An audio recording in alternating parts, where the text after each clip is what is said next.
Say it properly. That's Joe D'Alessandro, isn't it? Yeah, but in Saudi Arabia, they couldn't show his chest, so they just put pockets on and a bit of a collar. And I thought you might have never seen that before, so I thought I'd see it before. Well, do you know, the first time I ever saw the picture, I was in the car with Morrissey, and he said, "Do you want to see the cover of the album, the first album?" And I said, "Yeah, I'd love to." And he showed me the picture. Now, if anybody's seen Flesh with Joe D'Alessandro, he's with the bloke there.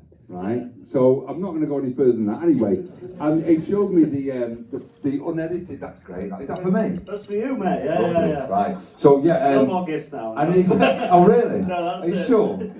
All right. So anyway, so we had he showed me the full picture. Yeah. And of course he's going down on this guy, and I looked at it and I went, oh great. but I think he was trying to test me in some way, just to see what kind of reaction I. And I just said, well, that's cool. And I thought, oh, God. I just thought of my mum and dad, you know, going like, you know, what's he doing? What's that fella doing there? So, anyway, I was like, oh, that's cool. But he didn't tell me it was going to be cropped.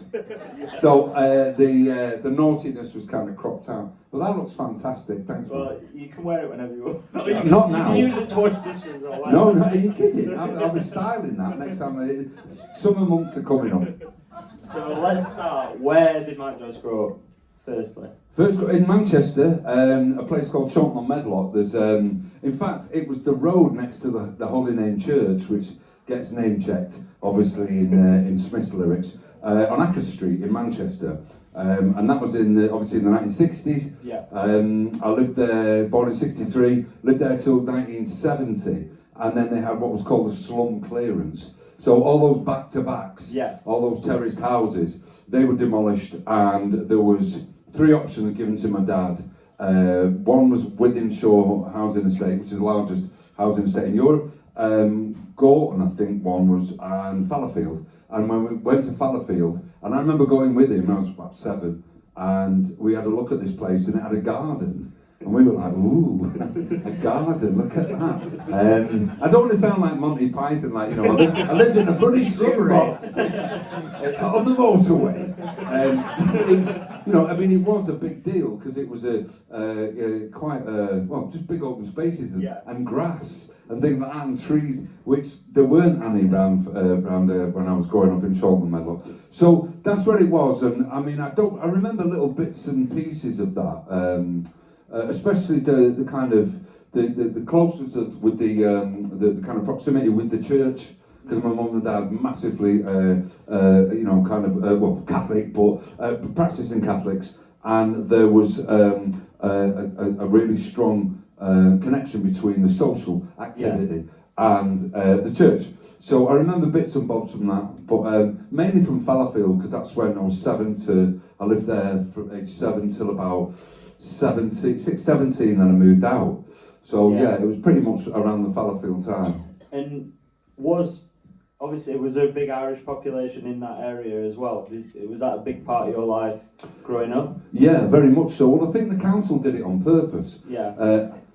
Because I suppose they wanted to kind of keep people from a certain area together. They did it in Moss Side. I mean, a mate of mine, Aziz Ibrahim, great guitarist, his dad was from Pakistan, and they put loads of lads from Pakistan in the same area, rather than just putting one guy there and one guy there and one guy there, because, you know, they come from Islamabad, you know, and then they're in, you know, in Longside, and it's like, what's this? And vice versa, you know, the people that were there. And the same with the Windrush generation in Moss Side, a lot of people from the West Indies going into, excuse me, those places, and they put a lot of the families together, and they did the same with the Irish. And it was a very good idea, because it wasn't so shocking to be moving into a new area, because there's a big community, a big Irish community. And when we moved to Fallowfield, the first thing that my mum and dad did was go and find out the nearest church, and there's a place called St Kentigern's, and it didn't have a social club. So what did they do? They built one. That's what the Paddies do. You know, they just built one on it. It's still there, actually. It's still open now.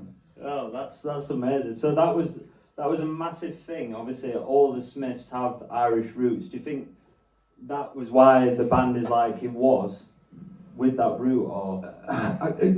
To a certain extent, it must do. Yeah. I mean, one of the things that I realised that I had an affinity with the rest of the lads. Yeah.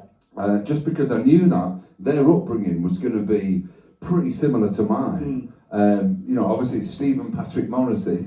Yeah. Of course he's going to have Irish parents, you know, Johnny Marr, and, you know, Mick Joyce. You know, I knew that they would have been brought up pretty much in the same environment that I was brought up in, with the same kind of parenting that was and that was the case. It wasn't as though it was like, you know, what's it like in Aberdeen, you know, or what's it like. I kind of knew what they were going to be like. And I suppose being not a million miles away from age-wise either, you know, we did have an affinity with each other, and I kind of knew pretty much. I could have guessed, you know, where they were from within, you know, if I wouldn't have known, within a couple of miles, just because of, you know, you could just tell where certain people are from in Manchester. But yeah, we all pretty much had the same kind of grounding, really, in terms of our upbringing. What sort of music was played in your household when you were growing up then? Do you feel that had an effect on what you went with or what you went against your parents? Or? Against, really, because I mean, I think that's all of us. I know, of course, and it should be like that. It should be. I remember in the toilet. I remember writing "Stations of the Crass" with a little anarchist sign in it, and you know, I thought I was being a rebel. Well, I was in my head, and of course, when you 14, 15, that's about as rebellious as you're going to get, a tiny little drawing. I'm not going to start smashing windows and saying anarchy, you know. So yeah, but a lot of it was from my sister.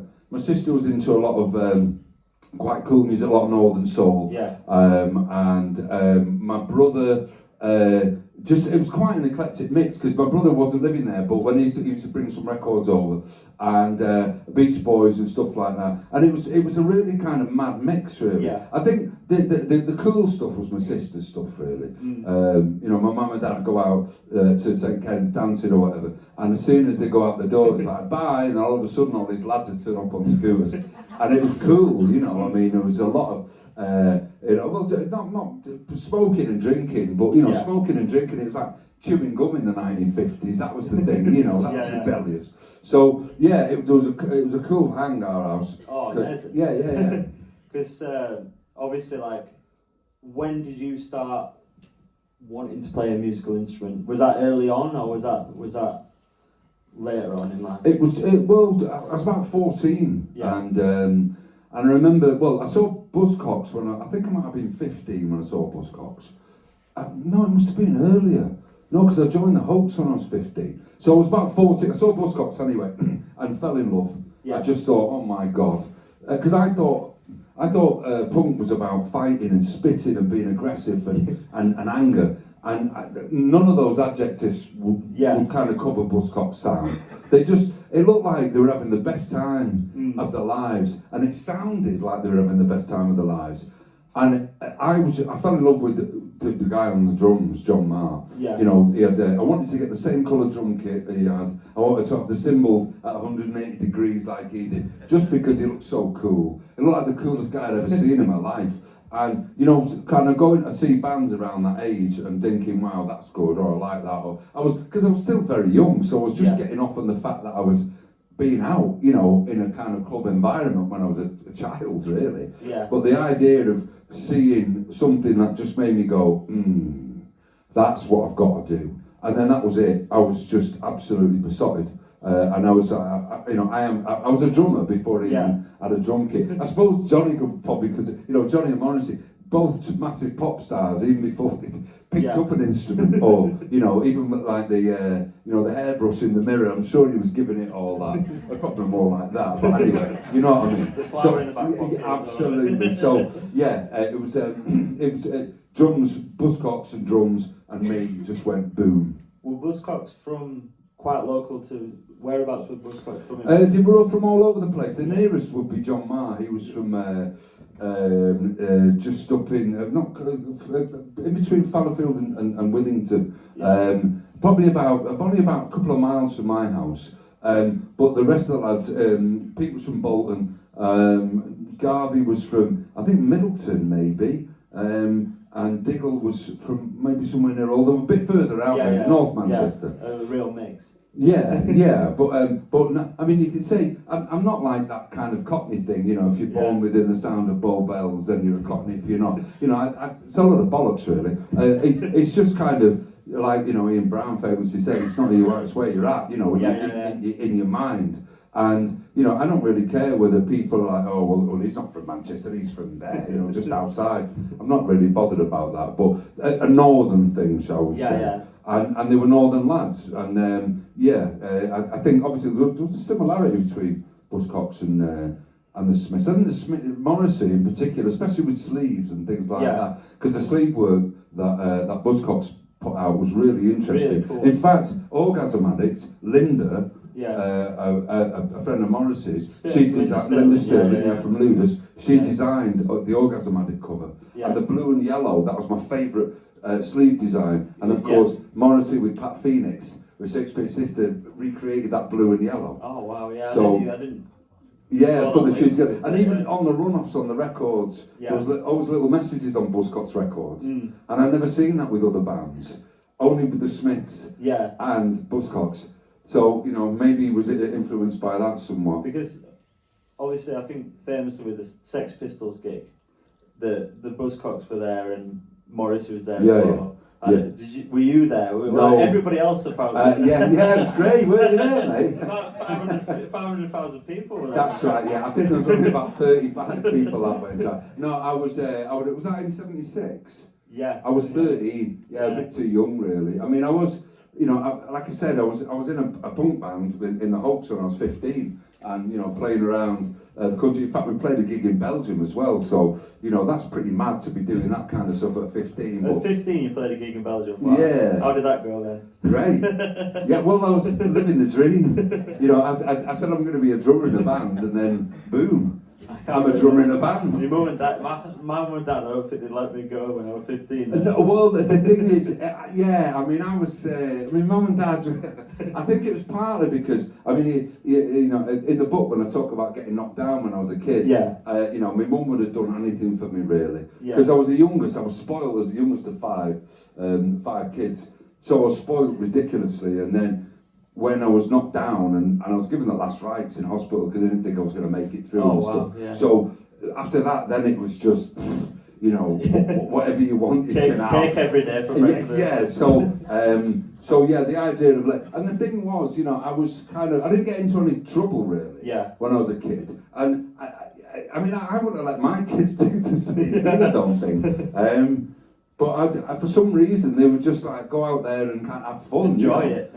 Don't be a dick. I mean, they didn't say that. I think that was, they didn't need to say that. I think that was the kind of prerequisite for me going out and exploring the world. You know. So when you got knocked down, how much of effect did that have on your life at that point then? How long were you in hospital for? I was in the hospital for about 6 months, but I had epilepsy after that for about 2 years.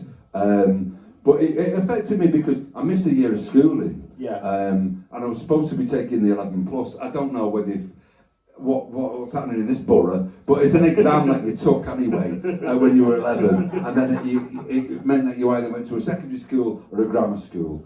And I mean, it was just a way to filter the kind of, you know, the lads and the girls through the system.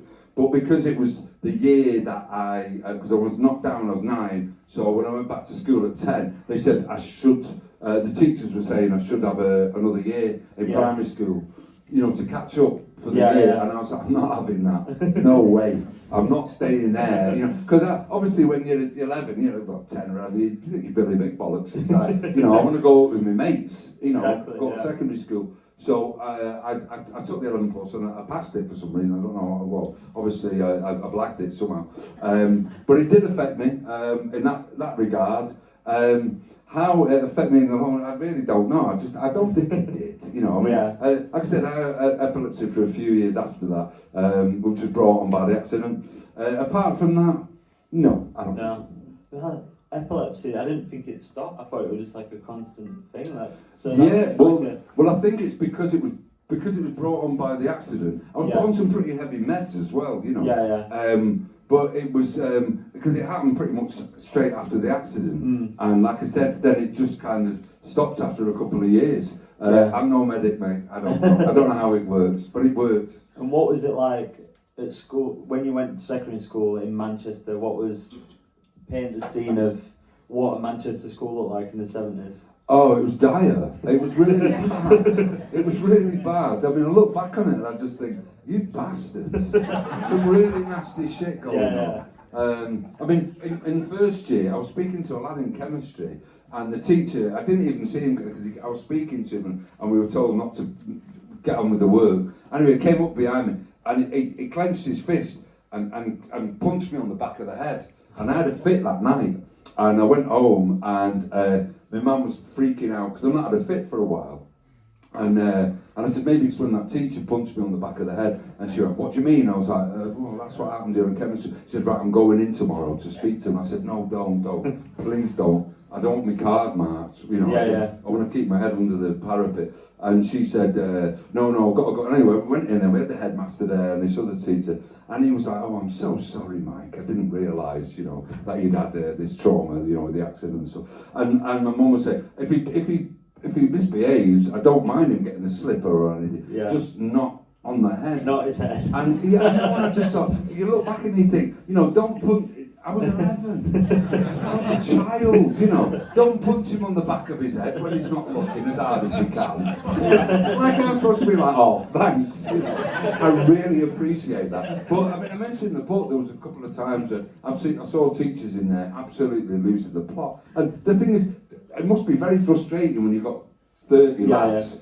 40, 15 just dicking around. But, you know, the idea, you're losing your temper and then thinking, and looking and opening a drawer and finding a strap, you know, a kind of a weapon, really, and hitting like as many of these lads that they could, you know. Sounds like a maniac film. Well, it was, but the guy, when he was doing this teacher, he took his jacket off, you know, because he was pouring with sweat. And he took his jacket off. And, I mean, because he said, if you don't show up, I'll strap you all. And then everyone went quiet he was the standing teacher.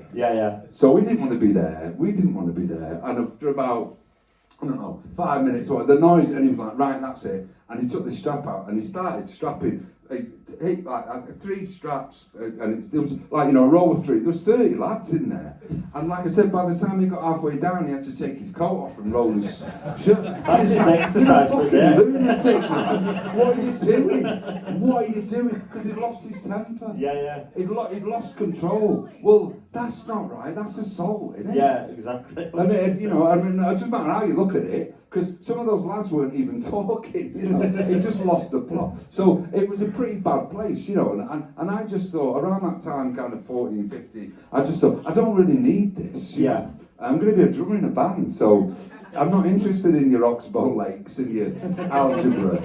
I don't need it, you know, I just need to learn to play the drums. And that was, so they kind of left me alone. I mean, it was tough because my son, when he wasn't struggling at school, he was doing really well, but he was just being a little bit lackadaisical at school. And I told him that I didn't even bother going in for my exams. I just left because I was like, I don't need them. You know, you don't need them to be a drummer in a band.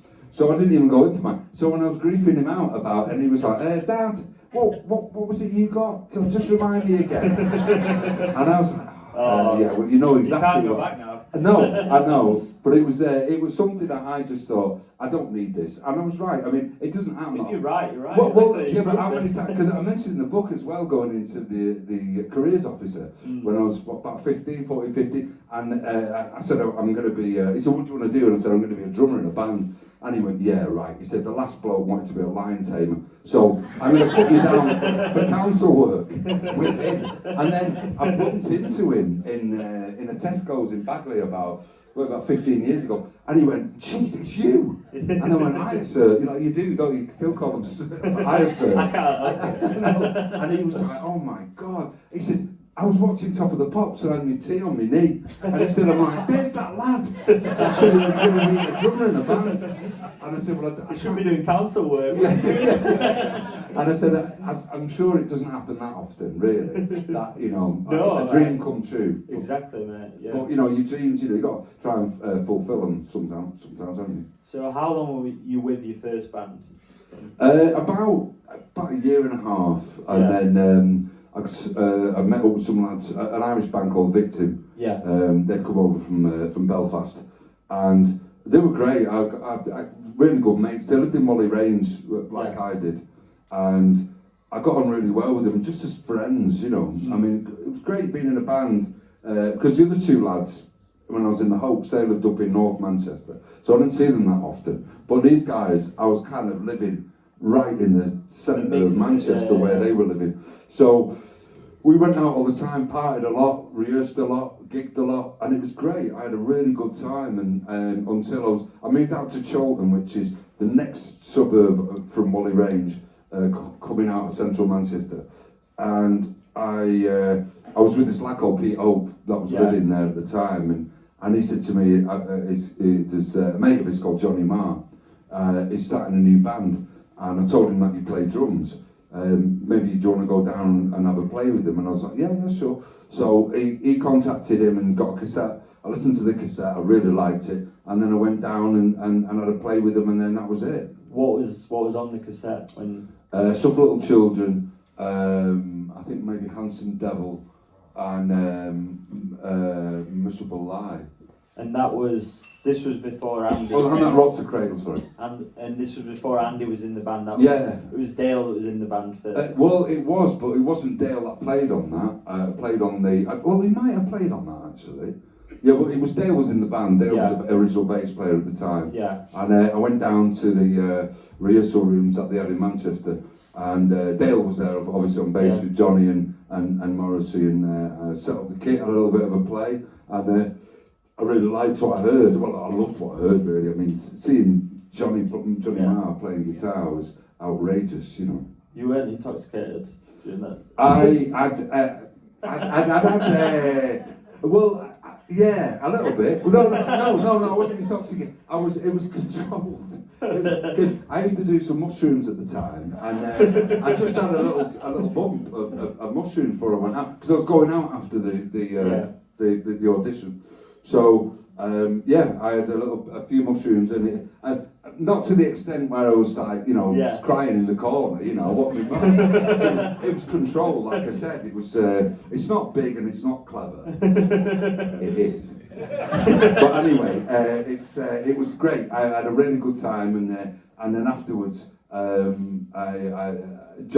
think Johnny said to Pete, I can't believe, because Pete said, he had some mushrooms, and Johnny was like, we've got to have him in the band. He's got some bollocks, that lad, to come for an audition tripping. I wasn't tripping, I was a bit, but anyway, it was, I had a great time meeting up with him. I mean, seeing Morrissey for the first time was very strange, because most of the singers, all the singers that I'd worked with were really outgoing and gregarious characters. Yeah. I mean, it's, the singer in the band, wanting all the attention. And he didn't, I think he might have said hello, and that was it, and goodbye. Yeah. Nothing, absolutely nothing from him. Johnny was a conduit between him and the other two lads. And Johnny was really kind of outgoing and lovely and sweet, and it looked super cool, and he sounded ridiculous. I've never heard guitar like that. It was an orchestra, really. Had you seen Johnny before that then, or was that your first meeting with No, I'd seen him in X-Clothes, in a clothes shop in Manchester that I used to work in. I remember going in there, and he was standing there with his mate. He used to wear a lot of Johnson's gear, this old biker stuff. I remember he had these, these Johnson's bike boots with jeans and a polo neck, and this Johnson's leather, and a Johnson's cap as well. I mean, he just looked like the coolest guy that you'd ever seen. Like Stu Sutcliffe would have been like, okay, how cool does he look? He looked so cool. And I remember going in there and letting on to them, and at the back they were selling they had punk gear at the back, and it was a mohair jumper, and it was pretty day glow, kind of orangey, green, yellow kind of thing. And I thought, that'll look great. And then I thought, shit, I'm gonna have to go up and give it to those lads. And I put it back, my arse went. And I put it back, and I was too embarrassed, because I thought they're just going to take the piss. And I just walked out, and they were like, all right. I know, now for me, innit? But I'd seen him, and I mean, he just looked so cool, painfully cool, like it means everything to him. I mean, it always did, during the Smiths. I mean, Johnny kind of had so many different kind of transitional kind of looks. Yeah. it was, you know, is an obsession for him, which was very cool, you know. I mean, if you can carry it off, you know, because I mean, going from, I mean, he had really short hair, then he had a massive quiff at first, then they had like a dead short hair. He got a motorbike at one point, a moped at one point, scooter kind of, and so he'd have to, you know, wearing a helmet, he had a really short haircut, and it looked great on him. But it was, you know, everything was. He looked very cool. Like he knew what he was doing with what absolutely, and then put a guitar on that. It's like, whoa, that's like the final piece of the jigsaw, really. And kind of how cool could you look? But he can't look any cooler. So were you still in your other band when you first met the Smiths? So you were still, yeah. And because they were mates, I didn't feel like I wanted to let go of them, because obviously this wasn't Morrissey. And you know, this was a lad called Steve from Stretford, and you know, we didn't have a record deal. I'd never done a gig, never had a record out, and I was working with these lads and really enjoying working with Victim. But I kind of knew in my heart of hearts that I was going to leave Victim, but I didn't. And Johnny kept on, you know, I'd meet up with him and he'd be like, "You've got to leave that band. You've got to join this band. It's going to be fucking great." And I was like, "Yeah, I know, but I'm not sure." Anyway, I went to see an Australian band called The Church in Manchester. Great band as well. Yeah. And we were there, and he was just like, he said, "You've got Mike. Come on. Yeah. Enough now. You've got to leave Victim and join the Smiths, because we're going to be massive." And I thought, yeah, you're right. So we just got a few beers in and kind of, no champagne or anything, but just a few beers, and clinked our bottles together, and then I was in. So when you first met Dale, was there any sort of connection with the bass? Obviously, you're the rhythm section of the band. Did you feel a connection with Dale when you first joined the band, or? No, not really. I mean, it was, you know, he could play, you know, but he just, I mean, the thing is, when Andy came in, Andy'd make anybody look shit. Andy was so good, man, outrageously good. I mean, the best I've ever seen or played with, and that's not just me. I've heard, you know, a lot of people saying that. So underrated. I every time you re-listen to songs, you just hear him more and more. Oh, I do, definitely. Yeah, absolutely brilliant. So when, because the first time I saw Andy or met him, we were in the studio. We booked a studio in Drone to do some demos, and Johnny came in and with Andy, this lad, I never met this lad before. I didn't even know who he was, and he said, "This is Andy. He's the bass player now." And I went, "Oh, hiya." And he said, "Hiya, you all right?" I said, "Yeah, I'm fine." And I was setting up my drums, and I saw through the glass in the studio, I saw Dale. And I was like, "Oh shit, how's this going to pan out?" Anyway, Johnny went, "Hold on a second." And Johnny went out the room, and I could see them speaking to each other. And then Johnny came back in, he went, "It's all sorted, don't worry about it." So I just didn't even ask, you know, what had happened. It was none of my business, because it was because obviously if Johnny's got a new bass player in there, that's nothing to do with me, really. And if Dale's not the bass player anymore, then again, that's a decision that Johnny's made. And I've got the cassette of that, and it sounds just like, it sounds like a cross between the New York Dolls and the Stooges, but harder. It's one of the most incredible cassettes I've ever heard. One incredible bits of music I've ever heard. And that was the first time I ever met Andy, and it's just unbelievable. I wish it was released. You know, I'd give it to. I did call Warners a few years ago about, because I've got some other stuff as well that's not been released. I'm surprised that they've not took I was amazed. But I just said, look, stick it on a box and do what you want with it. You know, it's because I'm not going to release it. You know? Because I know the debut, they were going to do a box set, I think, and I think there were rumours about a box set for the anniversary, and they couldn't agree. Well, Johnny, that's it. The politics that's involved in it. I think it's too kind of deep between Johnny and Morrissey now for pretty much anything to come out, or for them to agree on anything. Yeah, because I love the box set that you did in 2011. Yeah. The complete box set. It was great. Obviously, the inner sleeve of the World Won't Listen.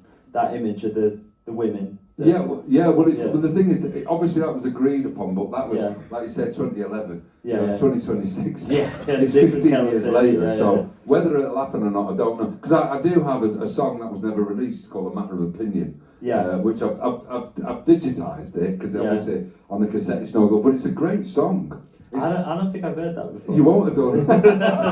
Because it's get your recorders out. He's going to sing it. I've got it on cassette, but that's, nobody else has. So it's only that cassette is in existence. Did that lead to any other songs? Like, was any of the lyrics used in other songs? No. It sounds like the Stones, but it sounds a bit like. I mean, the drum beat's similar to Gene. So it's that kind of double time, down. I mean, it's very Stonesy. But the words are great. But it's unfortunately I don't think I'll ever see the light of day. Don't say that. Well, but I can't. All right, let's bootleg it. Let's bootleg it. No, that won't happen. That won't happen because I know what there'll be lawyers knocking at my door. And I don't, I don't get any. There's nothing for me, no advantage for me to put it out, really, or to keep, either way, if it stays in that box, then it stays in that box. No. Like I said to Warner, so you can have it. And they said, no, we can't put it out. Oh, gosh. Anyway, well, any more songs? No, well, I've got a lot of stuff from the rehearsals, but that's the one song that's amazing. That's amazing. I didn't even know that. Didn't you? Did you? Also, was there a song that you were going to release an Elvis cover? Is that near the end of the Smiths? Was it? No. Not Marie's the name. Which we segued. At the start of the gigs. Well, I wasn't the start, but it was. We segued into other songs, didn't we? No. Well, there might have been. I don't know. I don't remember. Mate. No, it's fine. It's fine. I thought while we were on unreleased stuff, I'd mention that and just see where. Right. No, there was. I mean, we used to jam just about everything. A big country song, anything. Just because I think that was the great thing about the diversity of the way that the Smiths could play. Because when you see a band and they sound very much like I mean, John Peel famously said when he listened to the Smiths, he said, "I can't work out where their influences are at all. I've got absolutely no idea where they're coming from." But because it was so disparate and so kind of unique, everybody's kind of approach to music, that we could just play anything. And again, there would have been Elvis. Of course, there was Elvis kind of covers with Stones, Bowie, anything. Like I said, big country. We just kind of play whatever. Just messing about in the studio, really. You can hear like a lot of funky sort of riffs with Andy and Johnny, and then you're obviously from a punk background, and Morrissey's probably got that 50s sort of Sandy Shaw style, and it's like. How it comes together is just. I know. Well, when we recorded Hand in Glove, because that was the first time. That was, that was a real moment for me, and I think for all of us really, because we'd never heard the Smiths before. Nobody had. Even we were in the rehearsal room, and when I was sitting, it sounded pretty drum heavy, obviously. And Morrissey was going through a tiny speaker. I couldn't really hear him. He couldn't hear himself. So when we went to record Hand in Glove. It sounded like, because with high fidelity, with the balance and the extra guitar that was overdone. I'd never heard anything like that before. And I haven't since. I mean, I can't even describe what Hand in Glove is. When it's like, my brother came to see us when we played in Manchester, and he said, "Doing that new band, what's it like?" I said, "Oh, they sound great." And he said, "No, what is it? Is it kind of punk or folk or rock or whatever?" I said, "I don't know." And he was like, "Come on, man, you must know." And I said, "I don't." And he came and he sat in at one of the rehearsals, and afterwards he went, "I see what you mean." He said, "I don't know what that is either." But when we recorded Hand in Glove, it was like, I'd never heard music like that before, but there's only bass, drums and guitar. And the harmonica at the beginning. But I mean, all those songs, obviously musically we were a three-piece. With Morrissey, I mean, obviously his voice is an instrument, of course it is, but with just instruments, it's just a three-piece. But to make it sound so different, and again, bass, drums, guitar, there's hundreds of thousands of bands that sound like that. But Hand in Glove, even in Wikipedia, if you go on the Wikipedia page, which I don't even know, I found myself there about 2 years ago, the genre is described as gypsy folk. What's that? I don't even know what that is. I've never heard of that. I like it though. Yeah, I'll take it. I've heard jangle pop. Jangle pop, yeah, Yeah, well I that's can quite- understand yeah. but gypsy folk, it's like, Yeah. really? I am a gypsy folk musician, Gypsy me, folk. actually.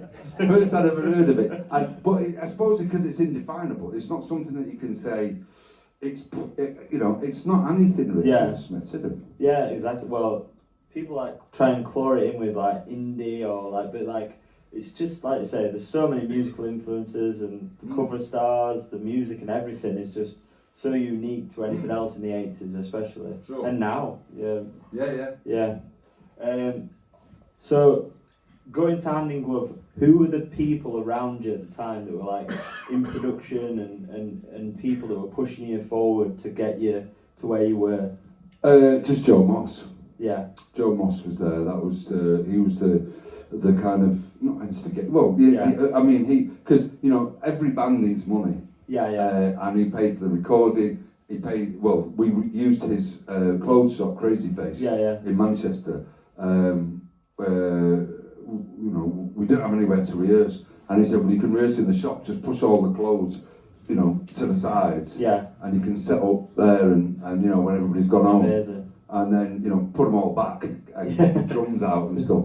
And then eventually we went on the top floor where all the machinists were, and then we could work there on Saturdays during the day and stuff. And any time we wanted really, because none of us were working at that time. Andy had given up his job, and so we could work and rehearse in those places. And we didn't have a PA. Joe bought one. We didn't have a van. Joe bought one. Again, we didn't have anywhere to rehearse. Yeah. He sorted us out. He was everything, Joe, to the Smiths. No Joe Moss, no Smiths. Because there's quite a good Instagram account now with Joe Moss archives. I don't know if you've seen it. No. It's really good because it shows you all. Somebody, I think, people in his family have kept all the old, like booking references and everything Really? to the Smiths. It's really good. Wow. Yeah, Well, his son got in touch with me when he read the book, and he said, you described me dad perfectly. Well, if anybody's gonna, I'll take that as a massive compliment from his son. Because he was a, dope smoking, music loving businessman that that was a lovely guy, and so cool and a lot of time for everybody. A hippie, but just in not as in kind of the young ones. He had hippie values, and that was he said that he never haggled over selling jeans because that's why the Crazy Face jeans we all wore them, and they designed them. And he said if somebody would come along and say I'm trying to undercut him or or just in a business deal, he'd say I'm out. I don't want anything to do that. That's not how I work. Just don't. Life's too short for it to be trying to undercut people and rip people off. So Joe was behind us 100%, and he was the only person that was really. So from that, you obviously did Hand in Glove. Then your second single, where it was going to be Really Around the Fountain. Yeah. What made you change to this Charming Man? I think just because this Charming Man's a much better single. It is a better single. It is a better single. I don't think it would have done us any harm. I like the idea of it being Really Around the Fountain because it's like that thing sometimes when bands come on stage, you expect them to come on and go boom, boom, boom, the first 4 or 5 numbers. Sometimes when a band comes on stage and it's just a piano number or whatever, I think that takes balls that. I do like that. But this Charming Man, Jesus, what a great sounding record. Exactly. Amazing. So that usurped. I've still got the ad for that, for the Read Around the Fountain thing in a magazine. It's great. I've actually got a poster. I bet you've got it, haven't you? I've got a poster for Sheffield. I haven't got it with me, but it's Sheffield University in 1983, and it's still Real Around the Fountain as Does it say the new single? with this Charming Man cover. So that's really? obviously how early before you decided to change your mind to this Charming Man. Wow. Yeah, I mean this Charming Man is. It's well, when I say it's a hit single, it was a hit, but it's a pop single. Yeah, 100%. It's a pop single, but it could have been released in 1955. And even Gene as a B-side is an amazing song in its own right. Yeah. Well, I think it's so immediate, you know. Yeah. I mean, that riff, you know. I mean, even that, on its own, it's just, that's a lot of, well, I say a lot, not, virtually no guitarist could do that. Yeah. And Johnny would just make that sound effortless. And to have an intro to a song, I think is always a cool thing, you know, no matter what it is, rather than all the band coming in. I mean, of course, we did that with Hand in Glove, but the idea of, having a guitar intro to a record, a song or whatever, you know, down, down, down, down, down. Yeah, exactly. It always sounds cool, man. It always sounds cool because that's what sticks in your head then. But it's a great record. It's such a, I think it's very far removed from, you know, we were talking before about that indie thing, or you know how to describe the Smiths. I mean, it's a Motown song. Yeah. It's just a Motown beat and a Motown rhythm, and it's got a Motown feel to it. Well, that's not the kind of thing that you'd expect from a rough trade act or rough trade artist, shall we say, not an act. And I think that's it stood out in terms of that, in really not being. It shouldn't have been allowed. Really, and that's the beauty of a lot of the Smiths records that were released, you know, or recorded. Some of them just shouldn't have been allowed. They shouldn't have been committed to vinyl, because it just there's a track called Last Night I Dreamt That Somebody Loved Me. I mean, it's just not like anything I've ever heard before. No, and again, it's not it's a song, but it's not. It just it seems to be like so cinematic. It's just I mean, it's probably one of my favourite songs that we recorded. And you know, every time I listen to it, and I'm breathless at the end of it. I love it. The intro is just amazing. It's well, incredible, isn't it? It is. It's brilliant. I'm glad you like that, mate. But it is and when the drums come in and everything just it explodes. And so those kind of songs that, you know, kind of don't really.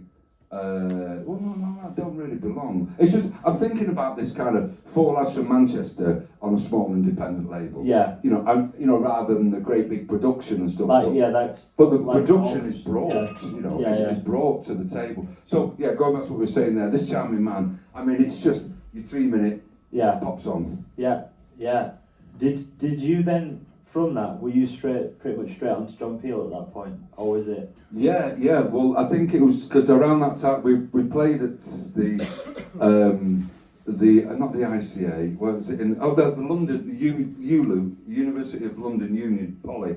And John Walters was there, and he was John Peel's producer.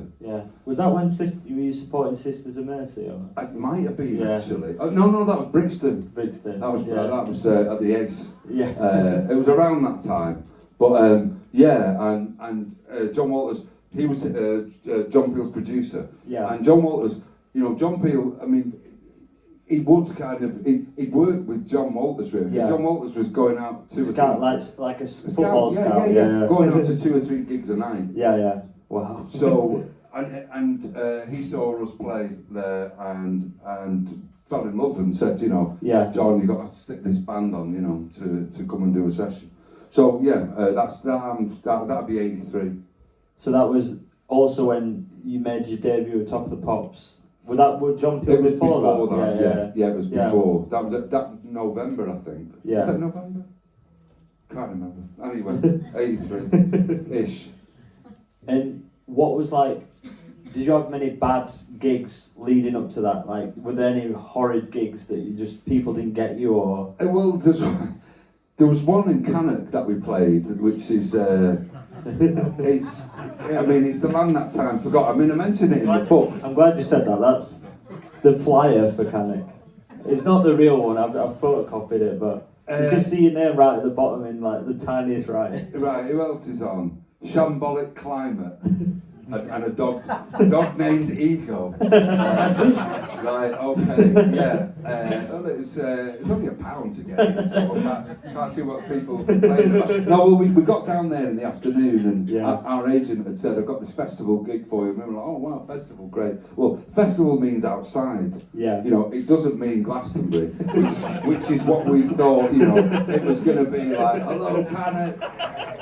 And we got down there, and there was, I mean, when I said, it was a tent, probably about this size, and it had the floorboards, you know, that was the stage, just on the grass. So anyway, we went out we did the sound check, and it sounded great, and we brought a gang of us from Manchester. There's about 10 of us in 2 or 3 cars, and we went to a local pub just to get a bite to eat, because there was no catering or anything. Yeah. And we walked in, and for some reason I was at the front, and I went up, and I could see they had like a glass fronted thing, you know, with sandwiches and cheese and stuff. And I went up to the guy, and he was standing there, the landlord obviously, and I said, he's serving food, and he looked at us lot and went, no. I went, oh right, okay. And well, we'll just have a drink then, and he went, no you won't. Oh God. And we just went, oh, right. And everyone in the pub was just staring at us like, what's that? Like American Werewolf. It was, yeah. Somebody missing the dartboard. Yeah, the jukebox, the band stopped playing on the jukebox, and it was just,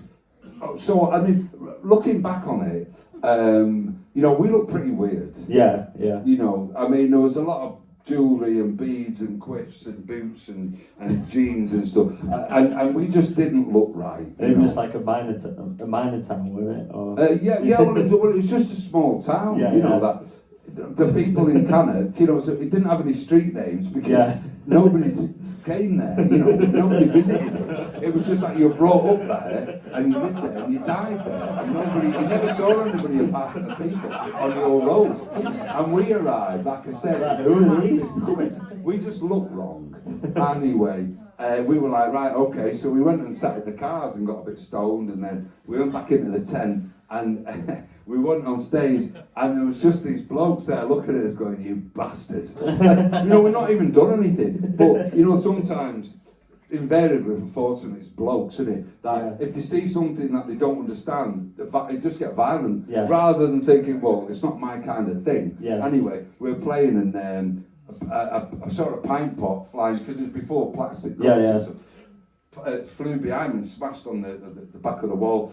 And I was like, oh right, shit, and then another one, and then another one. And I can't remember how many songs that we played, but the police came in anyway, and they were called, and we got escorted out. And it was just wrong, you know, we shouldn't have been there. They didn't want us there, we didn't want to be there. There was no kind of... There was no connection, was it? No, and it wasn't like, oh, we won them over tonight. It was just... They didn't like what they were seeing or hearing, and apart from that, they loved it, you know. It was just get out. So we got out, and we terrorised home. We thought it was hilarious at the time, because we were just thinking, what a load of straights, you know, some of these people. But, you know, some of these people, obviously, just don't, well, they never experienced anything like it before. And, you know, you can kind of go back to kind of, you know, Presley in the 50s, you know, playing in some of these places, and, you know, and people saying, you know, don't want that kind of music round here. It was like that, you know. It was, but now you just listen to it, and it's like just so easy listening music. But still not in Cannock. I think they're probably like, what's that? But it was a strange place, man. I mean, places like that all over the UK, you know, I'm not picking on Cannock, but... we are picking on Cannock. Well, the thing is, if we would have played somewhere that would have had the same kind of vibe, we'd be kind of slagging it off as well. But yeah, I just thought I'd bring that up because I thought it's so funny. The tiniest writing, the Smiths. You can't picture it, can you? No, well, I mean, you know, we haven't done anything really. I think it was, you know, just to, obviously for the agent to win a few quid, you know, because he was trying to sell it to us, you know. It's for the miners' benefit, and it's all that kind of stuff. Right, okay, well, we'll do it, you know. And it's a festival, like I said, it was. It was just outside in a big tent. Small tent. So when did you start feeling a really good experience touring then? Like from that, where did you start thinking, we're getting somewhere here? Oh, well, I did from the very first gig. I think that was the hiccup, really. From that very first time that we played, you know, at the Ritz, it was just very, I'd never seen a front person behave like that. I mean, the singing was great, but it was just the way that there's something about Morrissey that I found I was really mesmerised by watching him on stage. Because that's one of the great things about being a drummer. I get to see everything, you know, see the band and the crowd and everything. But it was just from that very first gig. So, then we played a place called Manhattan Sound. That was Andy's very first gig, which was the Smiths' second gig, and that was fantastic as well. Morrissey, Tony Wilson was there, and a few other kind of luminaries. Manchester, Paul Morley might have been there. Richard Boone was there, who managed Buzzcocks at the time, and Morrissey just started throwing confetti. And when I say, I mean, the ceilings about this high, it was probably a quarter the size of this room. Probably maybe fit 20 people in there, 30 people max. And it was fantastic because he commanded your attention. And that was, you know, he didn't say, I'm going to throw a load of confetti out, like I'd say, you know, if I was a singer. Watch out. Yeah, he just did it. And it was really fascinating. And you know, it was fascinating to watch. And so that was a blip, really. All the gigs that we were playing, we were getting more confident. There was no kind of dip, really. It was just because we played the Hacienda, and it's all there's a guy called Claude Bessie, and he recorded everything. A company called Icon Video, and he recorded pretty much everything that was at the Hacienda. And luckily, and it's online. You can see it now. We played Hacienda in February '83. And it's, you know, we finished Handsome Devil or whatever it is, and then there's just this sound of one person going.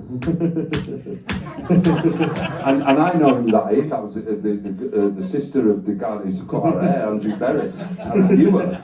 And then we played again in July, and when we played then, much better reaction. And then we played in November when we came back from Top of the Pops, and there was St John Ambulance there. So that's in 8 months. So to go from nothing, not being asked, nobody really cared, to it being, like, you know, a nationwide phenomenon, it doesn't happen that often, really. But we were just going kind of, you know, up and up and up and up and up, and it was just seemed to be. It got to that point really where we could, not that you'd want to, you couldn't really control it. It was just what was going to happen was going to happen. It was out of your hands now. It wasn't, you know, let's just chill out for a few weeks or a few months and maybe not do anything. Because we were on a roll and we were getting a lot of attention. Still not very much in the mainstream. Obviously, Top of the Pops was the mainstream. But we weren't embraced by the mainstream, which I like, you know. I didn't want to be embraced by the mainstream, really. What was your first song on Top of the Pops? Was it This Charming Man or is it William? The first what? Song on Top of the Pops. This Charming Man. Yeah. And the second one was William. I can't remember. Was it? Is that when? Well, Marry Me. Yeah, that will be. Yeah. I think that was the second one. No, I think it would have been. It might have been. Hold on a minute. No, it's what difference does it make? Yeah. Wasn't it? I don't know. No, I need to know. So it doesn't say you were there. It was on mushrooms. You were there. Yeah, I was there. I just forgotten. Fuck it. Anyway, sorry, what were you saying, mate? No, I can't remember. I can't remember anything. I was gonna get onto about the album production. So originally, when what difference mate was 84? 84, yeah. Wasn't it?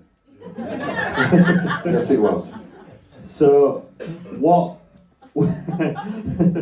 when did you first sign for Rough Trade? That was 83. 83. Yes, it was. So you first signed for Rough Trade in 83, and then when did you start making the album? Like almost immediately? 84, yeah. Well, towards the end of 83, and that was with John Porter. Firstly, it was with Troy Tate. Yeah. The initial recording was with him. He was the guitarist from Teardrop Explodes. Yeah. Did any of the singles, they were Troy Tate initially then, or were they John Porter? No, John Porter. Well, it was going to be. I mean, obviously the album got shelved. Yeah. So everything that we did with Troy was got rid of. Unfortunately, I bet you've got a copy, haven't you? I haven't got a copy. I've got the bootleg. The bootleg, that's what I meant. Yeah. A few for sale down there, by the way. Oh, is there? No, I think there's one. But why did you prefer the first cut, or did you prefer parts of the I first cut? did. I did prefer the first album. Yeah. Well, sorry, the first recording of the first album. I did. I think only because I didn't at the time, because I thought we could do better. Yeah. Until I don't think John Porter did. I'm not blaming John. I just think for whatever reason, his ideas at the time, working with us, I don't think it worked as well as it did with Troy. It's a different sounding album. When I've never played the two back to back, but the first the records that we do with Troy were a bit more, because every band when I say every band, a lot of bands want to sound like they do live. Because bands sound great when they're live. And that's what we wanted to do, and that's what Troy's album did. I think in a way that was to its detriment, because I think it didn't sound polished enough. It didn't sound like a great sounding record. It just sounded like the Smiths live, which is a very difficult thing to do, but he managed to do that. But I think with John Porter, it kind of sucked all the went too much. So it's not a fault of his. It's not like, it wasn't anybody to blame. It wasn't like finger pointing, as in, you know, it's because of you. It just. I mean, the songs were great. But in terms of how it kind of finished up sounding, I remember at the time when he wanted to change the way that I played. What difference does it make? From quite a busy beat, because Johnny's guitar riff was so I played like a which is on the John Peel version on Hat Full of Hollow, and it was kind of quite bouncy, and he said, Mike, I think you should really kind of make it a lot more simplified. And I said, what do you mean? He said, like this, boom, ka, boom, ka, boom, ka. And I went, fucking hell, that is simplified from what I was playing. And I kind of thought, really? And he said, look, I guarantee, he said, because, and this was really clever of him, he was saying, because of the way that Johnny's guitar is so busy and taking up so much room rhythmically, because of what you're doing, it's just too rhythmical. And maybe if you keep it really straight, and he said, the thing is, if you go and play it live, you can play, your preferred drum beat if you want. But he said, I guarantee a hit record if you just play it kind of straight. And when a producer, somebody says that to you, then, he's the producer, really. I can't just go, fucking no. That's what his job is. So I said, okay, fair enough. He was right, actually. It was a big hit. But Morrissey turned to me and said, I think he's wrong. And I said, I do as well. It deep down, but I don't know. I mean, at the time when you're in the studio, how do you know, really? You've got a producer. You can't just say, we're not doing that. No, we're not doing that. Because he's going to turn around and say, well, why am I here? I'm here to kind of make your song sound better and kind of add something to them for them to be very successful. But it wasn't John's, like I said, it wasn't John's fault. He just had a different way of looking at it. But somebody's mentioned to me that Morrissey did say that I don't know exactly what the terms that he used, but he just said it just didn't sound as good. He preferred, yeah. But I mean, John's a lovely guy. Got a lot of time for him. I think he struggled a little bit with Morrissey, just like a lot of people do. In the studio anyway. Obviously, it's a difficult thing to kind of articulate what you want from somebody without it sounding either patronising, or without it sounding like you're bullying them, or without it sounding like you know better, or without it sounding like you don't care, or there's so many different, I mean the pressures in a studio environment with artists are massive, because this is art, it's like, somebody painting a picture and saying, don't put any blue there, put some fucking green, shit that, it's like, you can't maybe steer them in that direction, but, you have to do it in a certain way, and sometimes, because John didn't know Morrissey, very few people did. I don't think many people do now, probably. Maybe I'm talking out of turn here, but he's a very complex, kind of interesting character and unique character. He'd go in and do a vocal, and John would say, "Are you happy with that?" And Morrissey would say, "Well, I think so, yeah. And then John would go, right, okay, well, next track. And Morrissey felt that, so it was like, well, is that it? More feedback. Yeah. But, you know, Morrissey in the studio was so good that, you know, what John was starting to think, well, I don't know what I'm supposed to do. But also because John was a guitarist as well. Yeah. So when the guitars come out, John was in his element. Yeah. So I think, you know, I'd probably be the same thing if it was like, well, it took about fucking 20 minutes to do my vocal. Yeah. You've been in there 3 days doing this guitar track.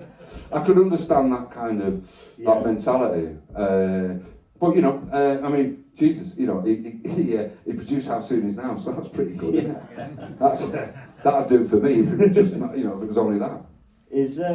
How did you pick your singles, and particularly your B-sides? How, you know, on the first album, so many songs from the B-sides of, you know, the singles that could have made the album. What made you pick the specific track list? Well, because Johnny was so prolific. I mean, even, you probably know, you know, How Soon Is Now was an extra track. Yeah. You know, on William, wasn't it? Was it William? Yeah, I think, William, and Please. Yeah. So the idea, because Jeff Travis at Rough Trade said, stop writing A-sides. Yeah. What have you got there? It's time for the interval. It's time for the interval. Oh, right, sorry, okay. Sorry. I forgot you lot were in. We've got a raffle as well. You got the raffle. Sorry. Right, okay. Anyway, I think we best leave it there. Sorry guys. I didn't actually know at what time. I kept trying to check it. I was like, I saw someone coming. I thought, oh gosh, we've been too late.